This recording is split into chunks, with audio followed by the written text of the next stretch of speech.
অবশেষে শপিং মলে এসে গেলাম তাদের জন্য কেনাকাটা করতে। তারা ভীষণ খুশি, তাদের খুশি আমার শান্তি, আলহামদুলিল্লাহ।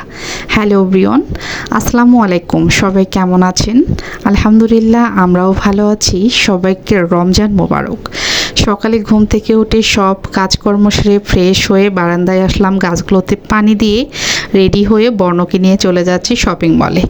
বর্ণর বাবা যেহেতু রমজান মাসের ছুটি বেশ কিছুদিন, এই জন্য তার অফিসের কাজ নিয়ে ভীষণ ব্যস্ত। তো বলতেছে, তোমরা মা ছেলে যেহেতু ঘুরতে পছন্দ করো, তোমরাই যাও শপিং করতে। সত্যি বলতে বর্ণর বাবা বাহিরে শপিং করতে, বাইরে ঘুরতে খুবই কম পছন্দ করে। সে মানে কি বলবো, খুব জরুরি না হলে যায় না। আমি বেশিরভাগ এগুলো বর্ণকে নিয়ে করি, কারণ ছোট পুত্রও ঘুরতে পছন্দ করে আমাদের মতোই, কিন্তু তাকে নিয়ে ঘোরার সাধ্য আমার নেই। এই জন্য বর্ণ আর আমি সবসময় এগুলো কাজ সারি। ওর বাবার শপিং করার সময় অবশ্য সে নিজে যায়, তাছাড়া আমাদের শপিংগুলো আমরাই করি। তো এই যে মার্কেটে এসে গেলাম। মার্কেটে আমি একদমই তাড়াতাড়ি এসে গিয়েছি, কারণ মার্কেটে তো প্রচুর ভিড়, ঈদ মার্কেট বুঝতেই পাচ্ছেন। তো দেখি যে সকাল সকালে এসে ভিড়টা কিন্তু কম, অনেকটাই কম। তো আমি ফার্স্ট টাইম আগে বাবুদের জন্য কিনবো, তো ওদের হচ্ছে কোন দিকে কী পাওয়া যায় সেগুলো ঘুরতেছিলাম। আসলে ঈদের মার্কেটে দেখবেন যে ওই যে একটা কথা বলেছিলাম বেশ কিছুদিন আগে ভিডিওতে, যে রমজান মাসের মাগফিরাতের কয়দিন কিন্তু কাপড় ব্যবসায়ীদের, এরা যত পারে দাম হাঁকিয়ে নেবে। হাজার যেটার দাম সেটা চাবে 2000 টাকা, তার বেশি চেয়েও বসে থাকে। আর এই যে মালয়েশিয়ান, ইন্ডিয়ান, পাকিস্তানি প্রোডাক্ট, শুধু তাদের কাছে কোনো বাংলাদেশি প্রোডাক্ট নেই। তো আমি বললাম, আমি যেহেতু বাংলাদেশের নাগরিক, আমি বাংলাদেশের প্রোডাক্টই নেব, আমাকে সেগুলোই দেখান। আর আমি সবসময় বাচ্চাদের জন্য একটু সবসময় মানে কি বলবো, কোয়ালিটিফুল ড্রেস কিনি, কারণ আমার কেন জানি মনে হয় টাকার দিকে দেখে সস্তায় প্রোডাক্ট নিয়ে গেলে সেগুলো বাচ্চাদেরকে একদমই মানায় না। এই জন্য একটু সুন্দর মানানসই ড্রেস কিনি। আর আমার ড্রেসগুলো ওর বাবারও অনেক পছন্দ হয়, সবাই পছন্দ করে। এই জন্য ওর বাবার আমাকে নিষেধ করে না, কারণ ও জানে আমি বাচ্চাদের ড্রেস কেনার সময় একদমই কোনো কিপটামি করি না।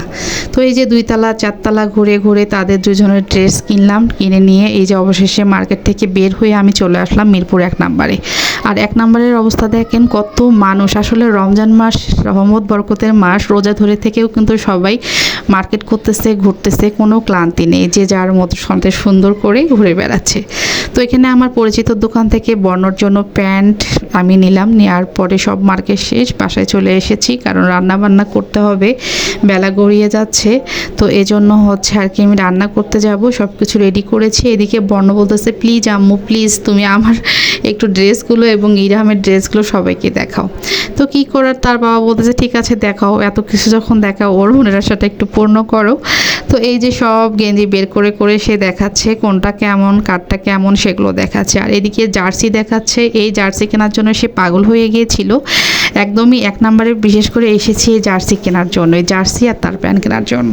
তো যাই হোক, সব কিছু একদমই গুছিয়ে রাখতে বললাম যে তোমার জিনিস তুমি গুছিয়ে রাখো, এদিকে আমি রান্না শুরু করে দেব। তো আজকে মুরগির মাংস দিয়ে বেশিরভাগ তরকারি মানে রান্না করব। এখানে মুরগির মাংস ফার্স্ট টাইম আমি ভুনা করে নিচ্ছি, তারপরে মুরগির যে ছাট মাংসগুলো আছে, গিলাগুলো আছে, সেগুলো দিয়ে আজকে বাঁধাকপি ভাজি করব অনেক মজা করে। এইভাবে মুরগির মাংস দিয়ে বাঁধাকপি ভাজিটা অনেক মজা লাগে, পাশাপাশি গরুর মাংস দিয়েও কিন্তু খুব মজার হয়ে থাকে।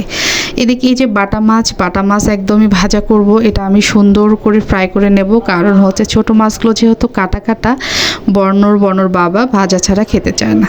রান্নাবান্না কমপ্লিট, সব ইফতার রেডি করে নিয়েছি। এই যে সব কিছু গুছিয়ে নিলাম, এখন সবাই ইফতার করব। তো ইফতার পরে কিন্তু একদমই ক্লান্ত লাগে, কোথাও যেতে মন চায় না। আমি ইফতারের আগেই আলহামদুলিল্লাহ সব কিছু গুছিয়ে নিয়েছি। তারপরে ইফতার করে একটু ফ্রেশ হয়ে ভাবলাম যে মাথা ব্যথা শুরু হয়েছে। গতকাল রাত্রে আমি নারকেল ব্লেন্ড করে রেখেছিলাম তেল বানানোর জন্য, ভাবলাম ঝটপট তেলটা বানিয়ে নিই। তো কেমন লাগলো আমার ছোট্ট ভিডিওটা সবাই কিন্তু কমেন্ট করে জানাবেন। আর সহজেই কিন্তু এইভাবে তেল সবাই বানিয়ে মাথায় দিতে পারেন। আমার এই মাথা মানে চুল অনেক ঝরতো, এই তেলটা দেওয়ার কারণে একদমই চুল ঝরে না।